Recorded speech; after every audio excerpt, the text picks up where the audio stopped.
Good morning, I'm Doug Briggs. I'm with Bay Maples Wild California Gardens. Today we've been asked to relocate the mulch basins from a laundry to landscape we put in quite a few years ago, I think 5. What is going to happen here is a new driveway is going to go in here, and we have been running a laundry to landscape along this bed for that amount of time. You can see kind of the white caps here. Those are our mulch basins. We have 1/2-inch tubing coming into 4-inch NDS that then had mulch at the bottom of it. There are ball valves in there so that we could control the flow of the water.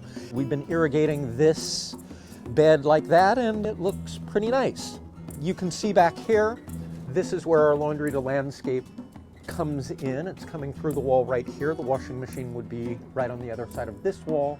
This is our anti-siphon device. We're running down here and 90ing across and running along here to the mulch basins.